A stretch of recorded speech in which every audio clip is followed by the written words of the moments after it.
Hello and welcome. I'm Elizabeth Emery, and this is Hear Her Sports, where we talk to incredible women in sports. Thank you for tuning in. Well, probably like you, I spent many weeks this summer watching the U.S. women's soccer team play in the World Cup and felt such incredible awe at their ability to get the job done. I was struck by how prepared they seemed. There's something about being that prepared that gives you confidence of knowing you've done everything possible up until that important moment. Well, today's guest has much to do with that preparation. U.S. Soccer's high-performance coach Dawn Scott has been involved with the women's team for 9 years, and as you will hear, gets into daily details from hydration to individual player load, each training session and game. I was particularly interested in talking to Dawn about how she incorporated the science behind menstrual cycles into the U.S. women's soccer team's training. I highly recommend the Fit Our Woman app Dawn talks about in the episode. With Fit Our Woman, you can track your cycle, learn more about the 4 phases of the menstrual cycle, and about what the impact each of those phases has on performance. I've always struggled with PMS myself, so the app has been a really great way to take advantage of the strong moments in the month, rather than simply be frustrated with the lows. Dawn also talks about her work with the women's soccer team, strength training, and what's next for the players. You will immediately hear how excited I am to talk to Dawn. I wasted no time and got right into the thick of things, so let's get to it. Well, welcome, Dawn. It is really an absolute thrill to have you here, so thank you. I feel incredibly lucky that you're here. Well, thank you so much. Thank you for asking me to be on. I'm always happy to talk about kind of the things that we do, and it's always nice that there's interest in the areas, if you like, kind of behind the scenes with the US team. So thank you. Oh, you're very welcome. And I'll have to admit that I've struggled in a way that I haven't in the past to come up with questions to ask you, because really I want to know absolutely everything. I mean, what you're doing and the breadth of how you're involved with the athletes is really something else.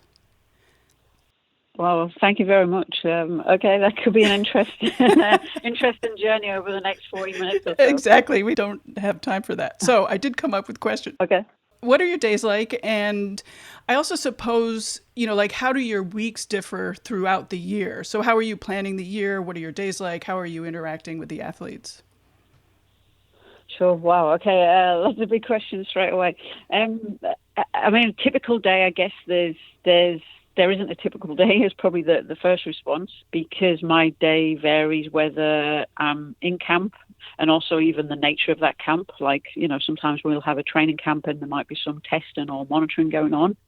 Other times where in a camp, like say a She Believes tournament or the Tournament of Nations, where we've got a lot of games in quick succession. So again, kind of the aim of that camp is very different to a training camp. And then obviously you've also got, kind of major tournaments, so like a World Cup Olympics, where again, it is all about performance and recovery of the players. So I guess I'm involved in anything that affects the physical well-being, physical performance of the women's national team players. So a typical day in camp, I guess I'm kind of starting my day by making recovery shakes for the players for post-training. So I tend to try and get that done before breakfast. And then around breakfast, our players fill in a online kind of wellness app. So basically, I'm usually chasing some of the stragglers, if you like, who we have a rule that you have to fill it in by the end of breakfast, so that if we need to modify any part of training for any individual player, we can do that with the coaches and the medical staff. So I'm usually chasing players kind of during or by the end of breakfast. If a player's checked in with, say, muscle soreness, or they also do a P test and measure their hydration. So if a player checks in their hydration, they're kind of dehydrated, then I'll also just text or go find that player. And if it's kind of a soreness issue, hey, what's going on? Is it something specific? Is it just general? Do we need to modify training for you? If it's a hydration, then I would usually follow them around with some kind of rehydration fluid to make sure they're hydrated ahead of training. Once I've kind of got all of the wellness information, if something flags up medically, I would speak to our head athletics trainer, Steve Stricker, and, combine, see, is it something he's aware of? If it's a player who's returned to play protocol, do we need to modify what they're doing? So it's kind of discussions with him around anything that flags up. Equally, I'm now usually in a van on the way to practice, so I would then also update the head coaches, and if I need to have a conversation with, the coaches around, we either need to modify for the whole group if everybody's flagging something up, or if there's an individual player, we might need to modify part of the training for that player. And then you're in a van, you're at training. I usually get there probably an hour before the team and kind of set up we use live GPS systems, so I'd usually set that up, set out anything nutritionally that players might need before practice, and then set up the warm-up area. And then I'm usually the goalkeepers are out there training early. So during the World Cup, I had a guy helping me, so he would tend to warm up the goalkeepers, and then I would literally just wait for the team to arrive. Once the team arrives, make sure they get their GPS on, get their heart rates on, take them through the movement preparation, take them through the warm-up, and then after the warm-up, kind of monitoring the session live through iPad and the GPS system we have. I'd also time the session, so I'd literally be on Jill Ellis's kind of shoulder the whole time, and, you know, if there's specific times for different parts of the drill, we'd kind of time those, and then it would be moved on to the next piece. Again, if we're monitoring individual players, or if there's a player in return to play protocol and we want to see kind of what numbers they're hitting, or are they hitting exactly what Steve and I have projected, then, you know, kind of overseeing that as well. Once training's finished, usher the players into some kind of recovery, whether it's pool, ice tubs, and then we go into lunch. And then if it's a free afternoon, kind of a bit of free time to work on the report from training, and then feed that back to the coaches. If it's a double day, we might be out training again, or we might have a strength session, a lift session that afternoon. So again, we'll be getting set up for that. And then kind of the last thing, end of the day, is always have a medical meeting with Steve and the medical team, and we just discuss every single player. And also kind of during that evening, I would have met with the coaches to plan out practice for the next day. So again, going into that medical meeting, I would know what the plan is for practice, and then we can talk about if any individual player needs to be modified. And then we usually finish our day at 10:30, 11 at night, and then it starts all again the next day, kind of that same process. Right. So it's kind of continual communication, using data sets as feedback, using the players, you know, for me, like I've spoken about the data and the feedback of the players, but, you know, the visual with the players, the verbal interaction. I always remember Martin Boucher, who's the head of performance at PSG in France. He kind of said part of his wellness monitoring is literally saying good morning to a player, and how they respond is, you know, kind of how their wellness is. Oh, that's interesting. So again, for me, you should never discount the visual and verbal interaction of your players as well. Mm-hmm. It's not all just about numbers and data. You know, when I was getting ready to talk to you, I was really struck by, again, how detailed and how involved you are with the athletes. Is this really typical of a lot of high-level sports, or is your team very different? I don't know if you know that. I think the role is kind of my background, I'm obviously from the UK, so I'm sports science trained, and that's kind of how we were trained in terms of like the education piece and then implementing it in sports. So I think yes, but I think what you've also seen I've now been kind of working at the elite level for over 20 years. So I guess there has been a lot of kind of involvement in the area. So whereas kind of 20 years ago, there was only one sports scientist, say, working with teams at the elite level. Now you tend to have specialists in certain areas. So you might have a person who just looks at the GPS, the external load data. You might have somebody who just focuses on recovery. You might have somebody who just does the strength work and the lifting. Whereas my kind of background in training was you kind of did it all. So I think yes and no. I think now some systems have more staff who complement each other with their skill sets, and then they have more hands to do that stuff. But then some sports, they do, some of it down to funding availability, funding in the program and so on. But some sports do just have one person who oversees kind of all of that. Mm-hmm, mm-hmm. Well, I learned about you after the World Cup when so many articles were written about how you've incorporated the players' menstrual cycles into training, and also the work that you've been doing with the research at Fit Our Woman. And, so that we don't skip on some of the basics, can you talk about how you got interested in this area, and also what made you think that tracking menstrual cycles could have an impact on performance? Yeah, again, through my training, like part of my training was physiology, going through menstrual cycles myself, and, some of the symptoms and how you felt and so on. I was always fully aware, of the menstrual cycle and some of the symptoms players might have. Again, from research, it's very mixed. Some of it alludes to injuries at certain phases, but again, I don't think there's anything that has been done on a big data set that really proves or disproves. Because again, you do need to be then also taking, hormone measures, levels and things like that as well. So, and also doing some kind of intervention. So I think there's a couple of things. I think it's hard to get research studies because you need a big data set of injuries or kind of cohort of players to kind of disprove, and some of it potentially could be quite invasive. So I don't think there's a big bulk of research out there right now, but some of it does, kind of more recent suggest that some of the signs and symptoms could be alleviated through training, through diet, through recovery. So again, like I said, I've always had an awareness, and 3-4 years ago, we started just tracking through our wellness platform just the start date of a player's menstrual cycle, so the period phase. So basically players would just put in the first day of their period, and then through the wellness app, it would just let you know kind of the days 1, 2, 3, and then after that, you wouldn't get any information until, again, day 1 of their next cycle. But again, some of that was dependent on the player being compliant, inputting that date.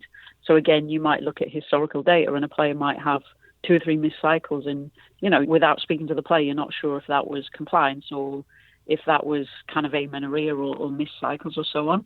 And then what we started noticing was around day 1 of the cycle, suddenly kind of fatigue for certain players or muscle soreness or sleep was being affected. And it was kind of, we were noticing it. So again, it was, kind of speaking with the players, are you kind of taking care of yourself and so on, and always knew of the Fit Our Woman app and Georgie Broomvels, who's done some really good research and did a PhD in the area. So again, was in touch with her over the last couple of years of, some of her research and what she was doing.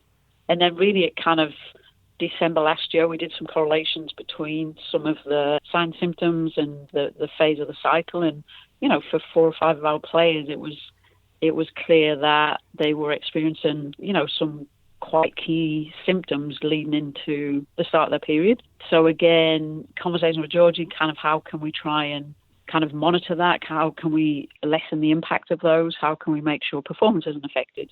And they also developed a platform called Fit Our Coach, where you can basically, so Fit Our Woman is a free app. Fit Our Coach, you pay kind of a small fee for an annual use of that. But it can then basically, they can be linked together. So if a player's filling in Fit Our Woman, you can then link them into a Fit Our Coach app for your team. So then you could see which phase of the cycle they were in. So pretty much menstrual cycle is all about the interactions of estrogen, progesterone. There's kind of 4 key phases where phase 1 starts with the menstrual cycle, the onset of the period. And then once kind of menses stops, you go into phase 2. Where you get an increase, then a decrease of estrogen going into ovulation. And then you go into phase 3 and then phase 4, which is the period right before kind of the start of the menstrual cycle. So again, it was that phase 4 where we were noticing players were either a bit more fatigued. One player in particular was getting a lot of muscle soreness. 2 or 3 players were having sleep affected. So again, Georgia developed this quite in-depth questionnaire survey that players could fill in, and it would really identify how they felt their performance was affected, kind of which stage of their cycle they felt it was affected, and then what some of their signs and symptoms were. So we basically had all of our players kind of complete that in kind of March this year. And then from that, Georgie with her team, she would bring up an individual kind of profile for each player. And then that would really help us dial down, okay, which phase does a player feel like their performance is affected? Where are their biggest symptoms? And then through diet, through recovery, through education on sleep, how can we try and minimize those symptoms so it's not then impacting their performance, or it's lessening the impact of their performance? So we kind of dialed into that a bit. And, a lot of it was also education with the players. Like for me, that is there's 2 things for me. This area is, one is breaking down the taboo of speaking about it. And secondly is the education for the athlete, for coaches working with the athlete, for any support team around the athlete, for parents. Imagine the 13-year-old player on a field somewhere, in the US, in the world, who has some of these symptoms and is too embarrassed to talk about it. So we kind of really did a lot of education this year across the Women's Professional League here, the NWSL, and started breaking down that taboo.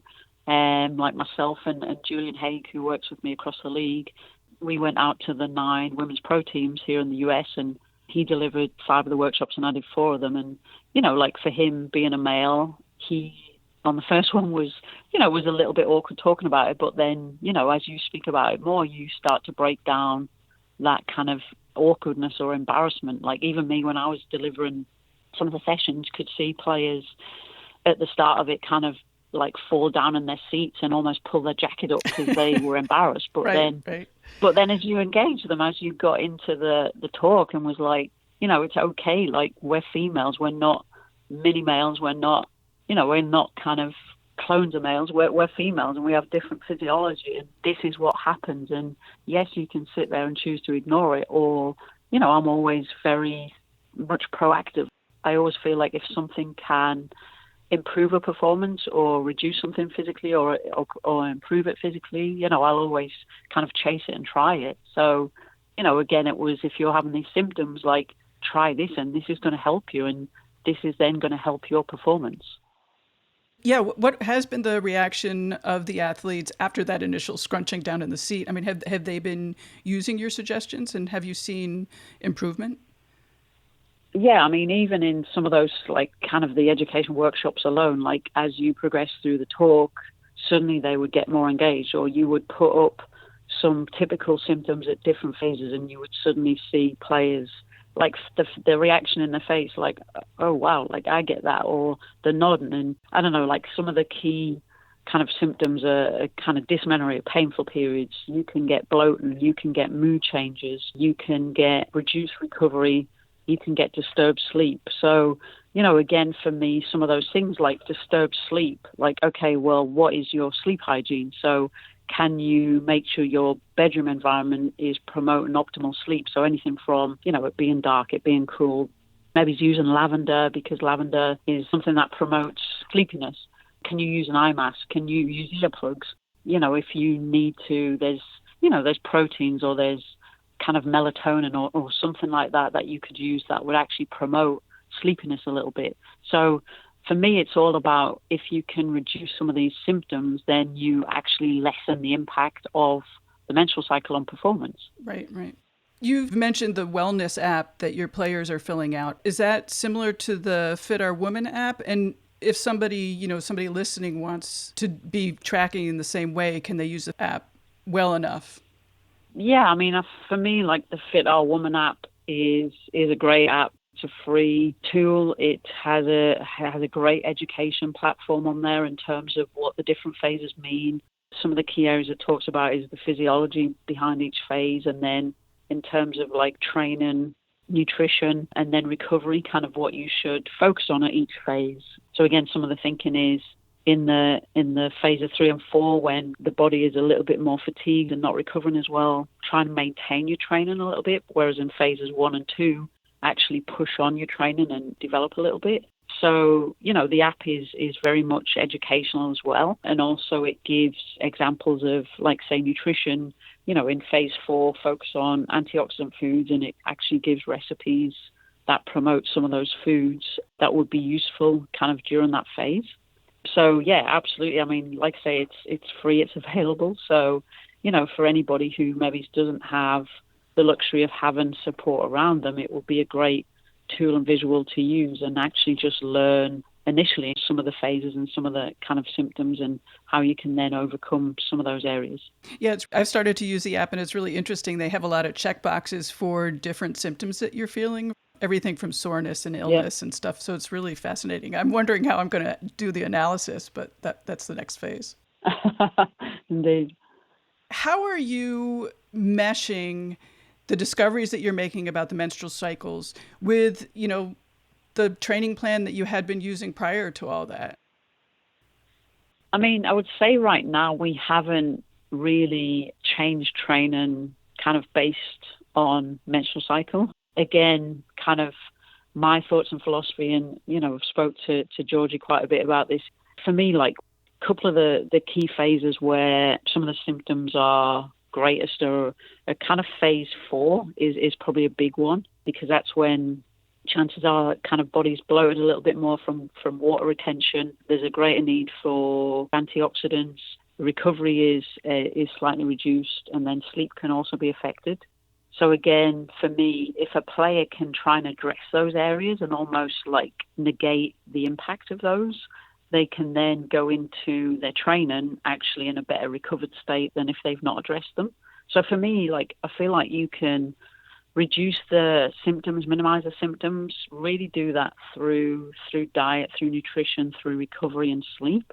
And actually you don't then need to modify your training because, you know, for me, that's what it's all about, is if you can negate those impacts of the symptoms, then your training should actually be okay. And, you know, I know you said it where you've kind of won races, won medals on the first day of your period, and, you know, kind of gold medals have been won and lost on the first day of a menstrual cycle. You can overcome it. I think it's just you have to be proactive to do it. I think the only thing I would say is, you know, during phase 1, which is the period and kind of onset the menstrual cycle, potentially that is when the ligaments can be a little bit more lax, especially around the knee. So again, you know, there has been some thoughts around, is there an increased risk of knee injuries, ACL injuries in females at that time? But again, for me, like, what is your injury prevention program? What is your strength program? Because those bits combined with lessening the symptoms in that phase 1 of your period, like, should then reduce the chances of actually getting injured during that phase 1. Because again, if you're not addressing those symptoms in phase 4, which are recovery, sleep, kind of antioxidants, bloating, then you're potentially going to phase 1 less recovered, less sleep because you've not addressed them.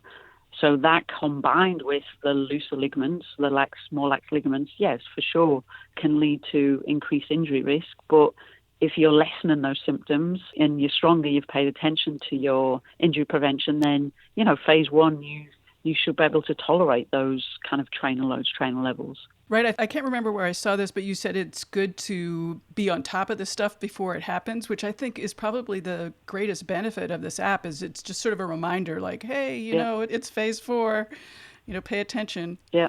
Yeah. Yeah. And also for me, like, the more you track it and monitor it, the more you're going to get to know about it and the more educated you are. Because again, a menstrual cycle can vary anywhere from 21 to 35 days. So, you know, if you're somebody who's 21 days compared to 35 days, then your duration in each phase is going to be different. Right. Similar, the actual period can vary from 2 to 7 days in terms of kind of blood flow. So, you know, the amount of iron and blood you lose in the 2 or 7 days is going to be different. You're going to have heavy bleeders, you're going to have light bleeders. For me, kind of piecing all of that together. So again, you know, phase 1, like, what's your iron intake, and, you know, how is that affected by how long you are actually in that phase 1, and, you know, kind of whether you are a heavy or a light bleeder. And the iron is important in the blood to carry the oxygen to the muscles. So again, if that's reduced because you're in phase 1 and you're a heavy bleeder, then that is going to affect your performance and you are going to be more tired. So again, that's for me like the education piece. And the more you read about it or the more you track your own symptoms, then the more potential you've got for then actually, like you just said there, like addressing it before it actually becomes an issue. Right. You've talked a lot about recovery and sleep. What are your strategies that you're recommending to the players to get enough recovery, and what, you know, like really specifically, what are you having them do? Yeah, I mean, we, again, kind of between Steve, our head athletic trainer, and myself, like we're of the mindset kind of make everything available. Obviously, with the senior women's team, you know, they're adult women, and I'm not going to make those players do every single strategy. So it's, okay, here's the strategies available. Like, you use what you feel works for your body. For me, it's not rocket science what we have available. First and foremost, it's the nutrition, it's the hydration. You know, I think sometimes we forget they're part of the recovery process. So again, what is your nutrition? What is your hydration? So they would be the first pieces of that recovery. And then we just make everything available from, you know, we do a cool down at the end of training, we stretch, we have the big inflatable legs available, which just promotes blood flow around the body. We have ice tubs available, pool session, promote a light gym workout, you know, riding a bike. For me, it's all about increasing blood flow. So any method that you can implement that increases blood flow is going to be beneficial. So again, there's mixed research in terms of kind of recovery tights, compression socks.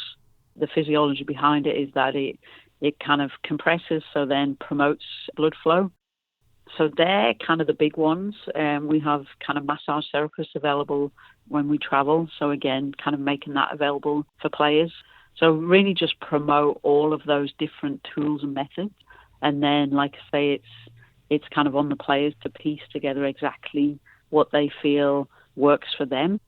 And then kind of from a sleep perspective, again, we did some sleep tracking with a kind of sleep watch in May time, and players wore that for 2 weeks, and that was during a camp, and we crossed time zones. So it really helped us look at individual players in terms of the duration and quality of the sleep that players had in those times, if they were affected by time zones. And then for me, again, it goes back to the education piece of, what is good sleep hygiene and what are you doing right before you go to bed? I'm so guilty of it myself, but are you reading your phone? Are you watching TV right before you go to bed, which is emitting light and absolutely something you shouldn't do, but we all do it. So what is your sleep routine? Do you have a sleep routine? So again, if you have a sleep routine, research has shown that your sleep quality and duration is more effective than if you don't have a routine. So again, what are you doing right before you go to bed? Again, those things I said before, like how dark is the room? Again, if it's a light room, the light is basically telling your body to be awake and not really promoting sleep. So again, a darkened room, a cooler room, bed sheets, bedding that is comfortable, lavender if you need it, kind of rub it on temples, head, wrists, or even feet. We had some players do that and felt it worked. Spray your pillow with lavender. You could have a lavender bath before you go to bed. So again, lavender is a big one. And then the other thing which kind of we use, which has helped some players with sleep, is cherry juice. So again, some of the makeup in the cherry juice can help promote sleep as well. Oh, I didn't know that. Yeah. So we've used that for a while. So so they're just kind of promoting good habits.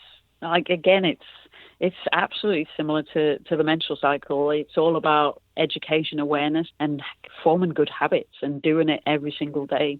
Like I always say to our players, they have to be kind of athletes 24/7. It's, you miss a day, you miss an hour, and especially in your tournament, kind of when we're in France and you got 7 games in 27 days, like you miss one of those windows and, you set yourself back, and it shows in a tournament like that.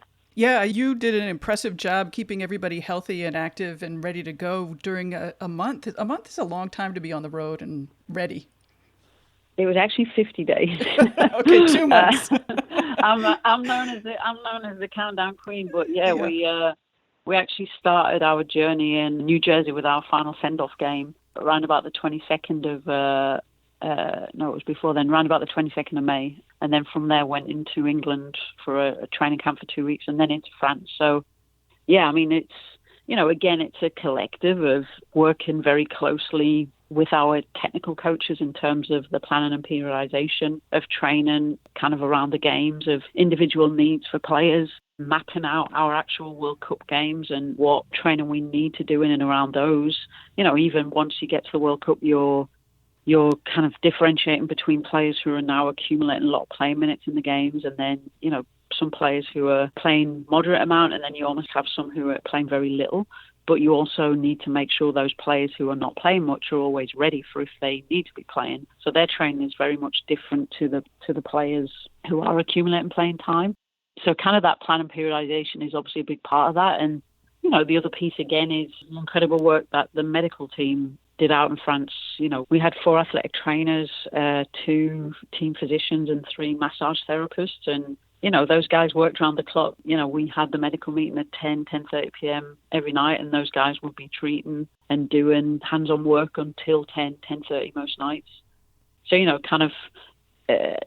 credit to those guys, because they were the ones hands-on in camp, keeping those players healthy every single day and just making sure they were ready for every training session, every game. Yeah, those guys are always undervalued or not spoken about enough. They do a ton of work. Yeah, sure. And it's always late at night, early in the morning. So, yeah, for sure.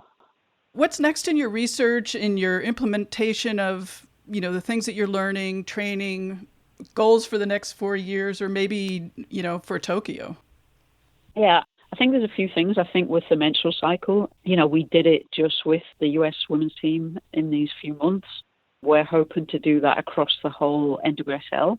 which I think, there's a few things. For me, it would be immense to get that kind of and level of feedback to 200 plus elite female players here in the US. So that's first and foremost. But the second piece for me is raising the awareness and those players being pioneers in this area, because there's nothing out there, which I alluded to at the start in terms of the research. There's very little out there really in terms of kind of some of the key symptoms and effects and how to overcome those. So, I think if we can monitor those players and then potentially publish some of that data and information, it means that players who don't have this level of support can see that and read it and hopefully, kind of make that have an impact on themselves as well. So that would be kind of one thing I'm really passionate about trying to drive, and then trying to also do that with our youth teams here. And then even, kind of below that, the development academies and club system here in the US, I think would be, phenomenal, again, to have that exposure and just make it more of an aware topic. So I think that's kind of one big area that I'm passionate about and would like to kind of try and drive and push through. Other than that, right now, it's trying to keep our national team players healthy. They pretty much finished the World Cup and within 1-2 weeks were back with their NWSL clubs, which, is very physically and mentally challenging, given the intensity of the games at the World Cup. So, some players have been tired and fatigued, and we're trying to work with them and with their clubs to make sure they get through the season healthy. So that's kind of main thing for those players. And then once the NWSL season's finished and the national team program's finished for this year, those players, again, it will be very individually customized. They'll have kind of a break, because they've not had that since the World Cup. They'll have a break, and then we literally build again for... I mean, again, it's going to vary. Right. It's going to vary by player, just depending on, a lot goes into it in terms of how much they played at the World Cup, how much they've then played in the league, what their health status is, that kind of thing. So, we've had a few players. Megan Rapinoe, since the World Cup, has just come back 2 months after the World Cup to start playing with their club. So, she's in a very different situation to, say, a Sam Mewis, who played a lot of minutes at the World Cup and then has played pretty much every game for a club. So, it's going to be very different based on where players are at and what they've accumulated by the end of the season. But we don't really get a long off season, because pretty much in January we have a training camp to get ready for Olympic qualification. Like, the team hasn't qualified for Tokyo yet, so that's not really on our radar. The Olympic qualification is in January or February, so that's kind of the first step to that process. So back to your question, long-winded answer, probably like 2 to 3 weeks for players. Like I say, it's not very long, because we don't really have a big window, and potentially those players are looking at kind of, if we successfully negotiate qualification for Olympics, it would kind of be the latter part of 2020 when they get a longer break. So 2 to 3 weeks. And, for some players, it might be 2 weeks, and then it's just a week, build them bakind into training, and then it's, kind of straight back into getting ready for the January camp and selection for Olympic qualifiers. Wow, that's a lot. Yeah. Speaking of a lot, you talk about load and sort of keeping track of load for each of the players. Can you describe what load means and what you're calculating? Sure. I mean, we use kind of a few tools. So our key tool is using GPS system, which measures the external physical load for players, which is kind of distance covered. We have certain thresholds. So we look at high speed running, we look at sprint distance, we look at number of sprints that a player completes every week. So again, we have the luxury where we work very closely with the NWSL, and we have that data for the players in the league, and then we also have that data for the players when they come in with the national team. So that's kind of a key external load. Then we also collect heart rate data. So again, players wear heart rate strap, and then based on their own individual max heart rate and the zones we prescribe, we can monitor what their internal load is. And then the other thing, through, again, the wellness app, the players will just fill in an RPE scale. So basically, how hard was that session on a scale of 1 to 10? That just helps us to track, again, internal measure of how hard a player feels a session was. And that's something, kind of an RPE scale is free, like anybody can use that. And again, that just sometimes just validates maybe it's a session that a player has done. So really through a combination of those three data streams, then we look at individual loads for players. Again, we collect the data in games, so almost have like a baseline of this is a typical game load for this player. And again, that is individual to the player because it's very different based on position, based on formation, based on tactics. So we almost have like a profile for each player. And then, we have a train and load for them on a weekly basis, which is based off a little bit their game load. So yeah, that's kind of what we look at away from camp. And then that's what we kind of look at when we're in camp in terms of which metrics players hit and kind of what their loads are, and depending on which day it is in relation to game day. Right. How important is strength training and gaining more strength as part of the whole that you're working with? It's absolutely, for me, for any athlete, and maybe especially female athletes, it's fundamental to everything that we do. I think it is so important for injury prevention, for having, healthy, strong athletes. But then also for me, strength is a basis to developing every other component of fitness. Like power is like speed at strength. And, to be fast, you need to be strong. So for me, it is the basis to everything that you do. And, for me as well, like the stronger you are, the quicker your recovery is going to be. Strength is a component of aerobic fitness. So for me, it is so important to have a good strength program. And, that can vary from, kind of pre-season overloading the players, aiming to lift heavy, to then in season more maintenance through body weight or cables, medicine balls, anything like that. But for me, it's such a key component of everything that we do. Do you have sort of go-to exercises that everybody does? Yes and no. Again, kind of, I always just like to hit some of the key kind of areas. So we always do, and again, this isn't rocket science, some kind of squat, whether it's front squat or back squat or a trap bar squat. Again, that depends on the individual player and, any issues they might have with being able to do one of those different three. So kind of strengthening hips, glutes, hip thrust, whether that is with a weighted bar, whether it's a medicine ball, whether it's just kind of unweighted body weight, kind of glute bridge or using cables. But I think kind of hip thrust is another good one. Upper body as well, kind of important, just a vertical push exercise, just a push press, and then similar horizontal bench press or something similar. So, again, I think some of those exercises we just have as base components, a deadlift, kettlebell, dumbbell, or again, weighted bar. But, for me, just hitting some of the major muscle groups, and then around that, you can just build or add in anything else that you think, is necessary for those individual players. Some single leg work, whether that's a variation on an RDL or a split squat. But again, probably hip thrust, some kind of deadlift, and then hitting your upper body as well, and then just building everything else around that, really. Cool. That's cool. Well, as the last question, I want to ask a bigger picture question, because your team has had obvious incredible success on the field, but they've been going through so much else. How, it just feels so weighty. So I guess, how are they managing that stress, and how are they going to continue to manage that, through this trial that's coming up, the discrimination lawsuit, and also the qualifications for Tokyo? Obviously the stuff off the field, like I don't get involved in that. First and foremost, I just do my job. But, what I've always, I've been with this team now for 9.5 years, and, they've gone through a lot of different things on and off the field. But what I always know about this team is that they're incredibly driven, incredibly professional, and extremely focused. So, I have no doubt that when, as they are now, they're all focused and they're back in with their NWSL teams, that, when the time comes for Olympic qualification, these players will be totally locked on and focused. And, they put those things that are going on kind of off the field out of focus and purely focus on the task in hand, because, at the end of the day, they're competitors, they're winners, they're mentally tough and driven, and they want success. And, that's just how I've always found them. So I'm not one bit concerned that they won't do that kind of when we get to that Olympic qualification kind of process.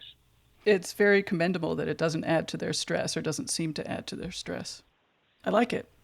Yeah, I'm sure, but I think they just kind of find individual coping strategies. But like I say, this isn't the first time that there's been anything like this, and the players have always just focused on the task in hand. Some of it was happening prior to the World Cup, but right. The players put it to the side, and they had a decent summer. They had a successful summer. So Sure. I think, that's what I've always found with them, that they're very focused because they are professionals in terms of what they do. Well, I'm very happy that they're on this fight. It's nice to have them representing us. So thank them. Yeah, for sure. Yeah, indeed. Wonderful. And thank you so much. It's been, I don't know, it's been really wonderful having you here. Thank you. Yeah, no worries. Well, thank you again for your time and for asking me to come on. I really appreciate it. Well, thanks everybody for listening. I'm extremely grateful to Dawn Scott for making time to be on the show, and to Aaron from U.S. Women's National Soccer Team for doing all the work to put the call together. Subscribe to the podcast wherever you listen to podcasts, and tell your friends about all these incredible women. Subscribe to the Hear Her Sports newsletter for thoughts about the episodes, related stuff I'm reading, updates, and news about what's coming up. Our logo is by Agnes Studio, and music by the band Gold Mines. I'll be back in 2 weeks. Bye-bye.